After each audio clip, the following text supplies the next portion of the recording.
Since LeBron left the Cavs in 2018, the Cleveland Cavaliers have been far from a sight of attraction. Because, while they did win the title in 2016, the 2018 season was a whirlwind of roster turnover, speculation of LeBron's long-term future in Cleveland, and an eventful final sweep to one of the greatest teams of all time.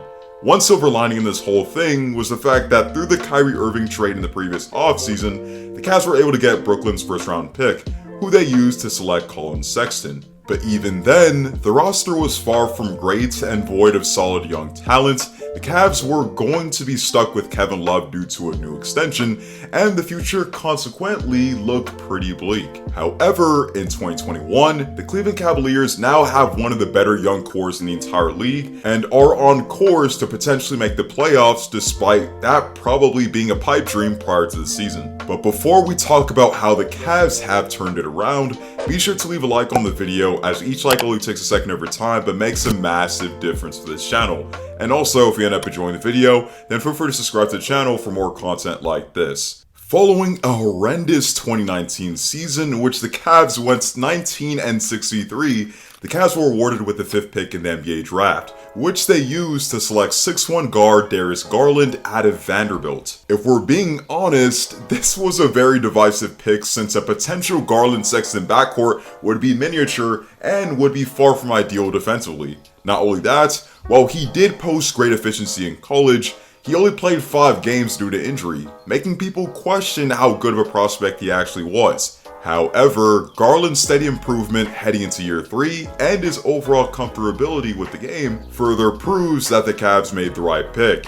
He's a crafty finisher, he has great speed and quickness, his court vision / playmaking have paid dividends for this team, and you'd be hard pressed to find an area of his game where he hasn't improved upon in year 3.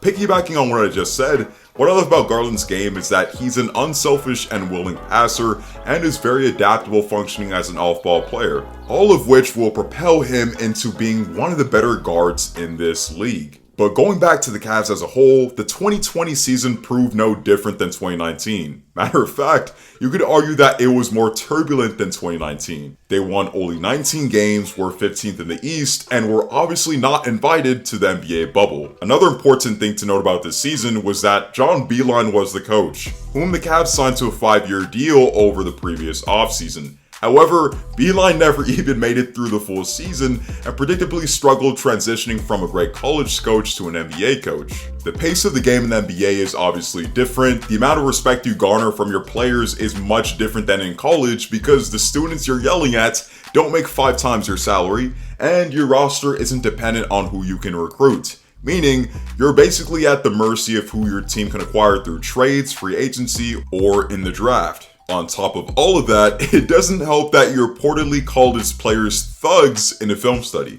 Yeah, he claimed that he meant to say that his team was playing like slugs, but in the grand scheme of things, the Cavs would part ways with him after just 54 games.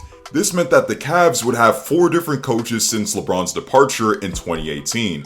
But Coach JB Bickerstaff has actually been solid for this team thus far. He was definitely a breath of fresh air from Beilein, who treated the players like college hoopers. He's played a factor as to how the Cavs have transformed as a defense, and the overall game plan helped to maximize the talent on the roster. And speaking of talent, the player that showed the most growth throughout the season was Colin Sexton, who now became a dynamic 20-point scorer on great efficiency.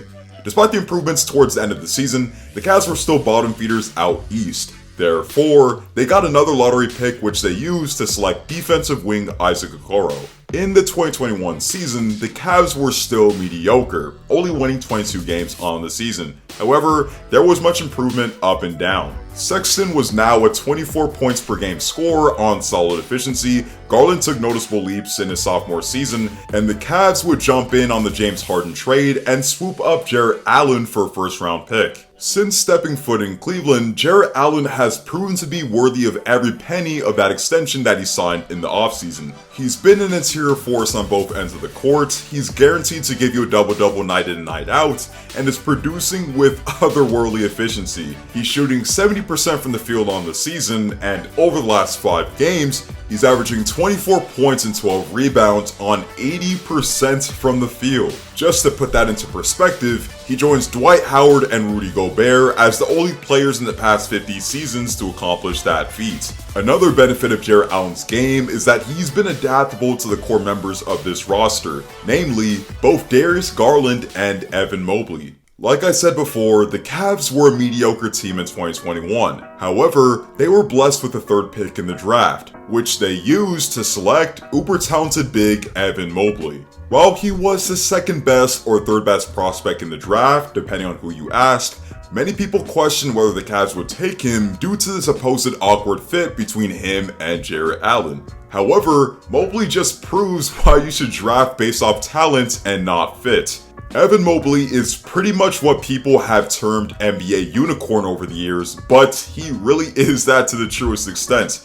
We're talking about a player that is already an elite defender despite only being a rookie. Mind you, he's a versatile defender, meaning that he can switch onto the perimeter as well. And offensively, he can run the floor really well, operate well in the pick and roll, operates well in the paint, can find the open man for a pass, and even combines with Allen for good finds. His offensive game is actually more expansive than just that, as his outside shot is steadily improving. But the point is, the Cavs got a generational prospect in this draft, and their future is much brighter because of it. Unfortunately for the Cavs, Colin Sexton will miss the remainder of the season. However, even though that is unfortunate, there are a lot of bright points of the Cavs this season. The Cavs have shown to be one of the most entertaining teams in the league, and are currently in the play-in tournament if the season ended today.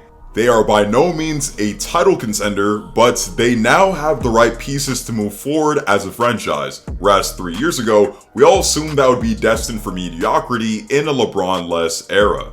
With that being said, thanks a ton for watching, and I appreciate each and every one of you for tuning in. If you haven't already, be sure to leave a like on the video to boost it in the algorithm, and if you enjoyed the video, then feel free to subscribe to the channel for more content like this. Comment down below your thoughts on the Cleveland Cavaliers this season. Do you feel they'll make the playoffs? What seed do you think they'll be? And also, how high do you think the ceiling is for this young core? Hope to see you all in the next one, and stay tuned.